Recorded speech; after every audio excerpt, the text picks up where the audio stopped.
How's it going, everybody? Welcome to the channel. As always, if you enjoyed today's video, don't forget to hit that like and subscribe. Helps out, means a ton, and you guys get a bunch of fun stuff coming straight to you on YouTube, so I call that a win-win. Anyway, getting right into it this time, this was an awesome chapter. I loved it. It was great. We got to see some of the higher-ups in the Defense Force. We got to see some people holding strong with their conviction and their thoughts and their beliefs, and it's good. So we're going to get right on into it. Starting off, we're going in with the higher-ups that I mentioned from the Defense Force.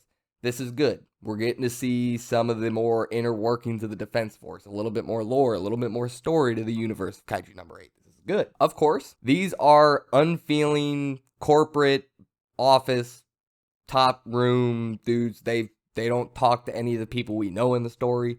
They don't care about none of them. They're just thinking bottom line, bottom dollar, whatever the hell it is.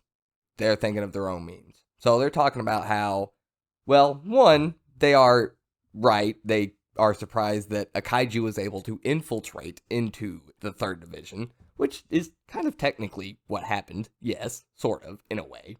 But of course, they also jump to covering this up from the media. They jump to taking care of him ASAP, using him for weaponry like they do with other kaiju parts. They jump to using him as a biological weapon. They jump to all kinds of stuff. An important piece of information that I feel like should not be skipped over at all is the fact that one of them mentions a certain country is looking into experimenting with kaiju to human tissue transplants. That is very interesting and caught my eye for a good minute. Which country is it? Is it the United States? I don't know. Maybe. I have no idea. Do not forget about that. Either way, the meeting between the heads of the Defense Force ends with Shinomiya's father, the Director General of the Defense Force itself, saying he's going to have the 3rd Division hand over Kafka. So this is when we jump back to Kafka being detained in the 3rd Division itself. He's under watch by Hoshina and a couple of people monitoring his vitals, saying that his vitals look fine. He doesn't seem to be trying to transform at all. And we basically just have Kafka reminiscing and thinking to himself. He says it's already been a full day. So that gives us at least a time frame of how long it's been since all of this happened. An entire day of him just sitting here in cuffs. He remembers Shinomiya telling him about how all the powerful kaiju are turned into weapons. So obviously that's a thought going through his head. That's a thought going through everybody's head. And he starts wondering if Mina might be mad at him. Well, as soon as he starts to think about that, that's when Mina comes in, tells him it's time to go, you're getting transferred to HQ facilities. He starts to say, hey, Mina, but he stops as she just walks straight past him, and he starts thinking about how, yeah, he can understand why she would be mad. She's probably taking a lot of blame for this.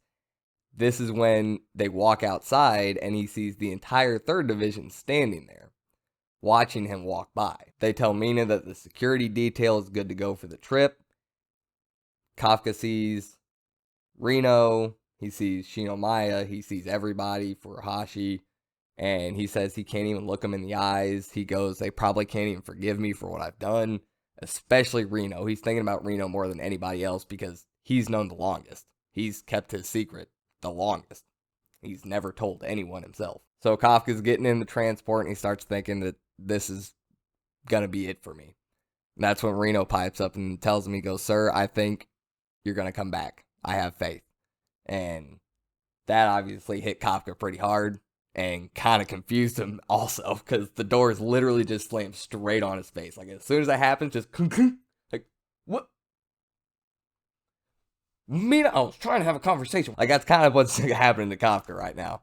But before he can really even think about that, Mina's already talking about how Reno's going to get 50 push-ups for jumping out like that. She starts telling Kafka that when she saw him jump in without a moment of hesitation, she was surprised to see him as a kaiju, but she also felt like that was a Kafka thing to do, which is nice to see. Mina still remembering how Kafka is as a person. She didn't forget anything. If we needed any more reinforcement on that idea, no, Mina hasn't forgotten anything about her and Kafka. That's when she starts telling him that they have both video and statements vouching for him, saying he is not a kaiju threat, that nobody in the 3rd division thinks he is a kaiju threat, which is huge because he thought this entire chapter everybody was mad at him. Everybody hated him for keeping the secret, for being a kaiju, and it turns out every single person in the 3rd division, they're not fighting back, but they're putting their names on Kafka's side.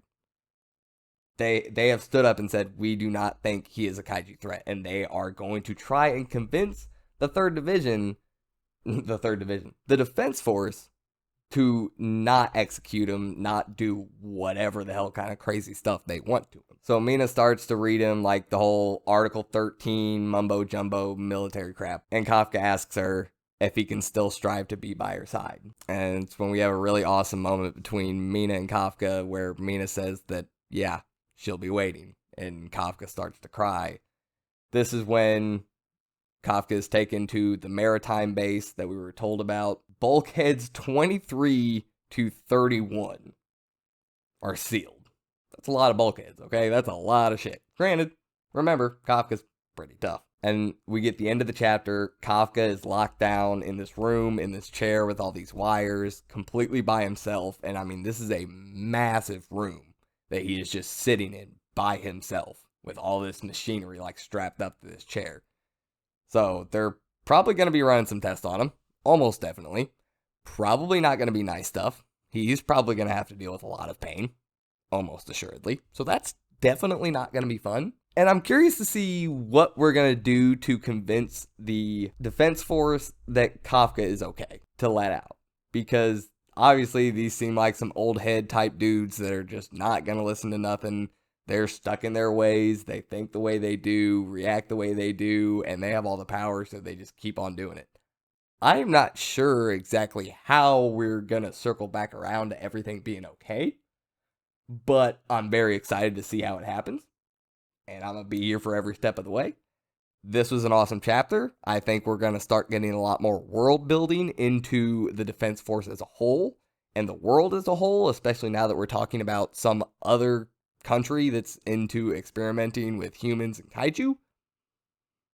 We're starting to open some doors here, ladies and gentlemen. We're starting to get in some juicy stuff for the old Kaiju number 8. And I think this is literally just the tip of the iceberg. Like, this is where we're hitting the story. This is where things are going to start sprawling out and going out places. I think we're finally done with the first part of Kaiju number 8. I'm not saying it's part 1 and part 2, like 2 halves. No, just however many parts there are to this series, I think we're done with the first part. And I cannot not wait to see where we go. So I think this chapter did a good job of fixing my problem with last chapter. There was a lot more stuff to go over in this chapter. A lot more things happened. We have the old heads talking about stuff, throwing out different ideas of what they're going to do, talking about what different countries are into right now and how they'll be interested in what's going on with Kafka, talking about having to hide it from the media. We have Hoshina watching Kafka.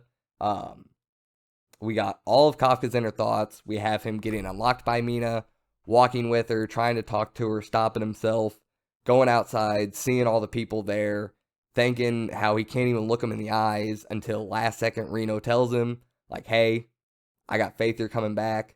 That gives him some hope. Doors slam on him. Mina tells him, like, hey, none of us think you're a threat. The hope really starts welling back up in him. He starts crying, asking her if he can still try to be by her side. She says she'll be waiting. They get to the maritime base. He gets taken into full lockdown. All of that happened in this chapter. It was only 4 more pages than the last chapter. But so much more stuff happened. We got so much more information. So many things going on. Great chapter. Great use of the space. I love the fact that we're getting deeper into things now. So, let me know what you guys think. I had a lot of fun with it. I hope you guys did too. And I'll see you next time. I'm out.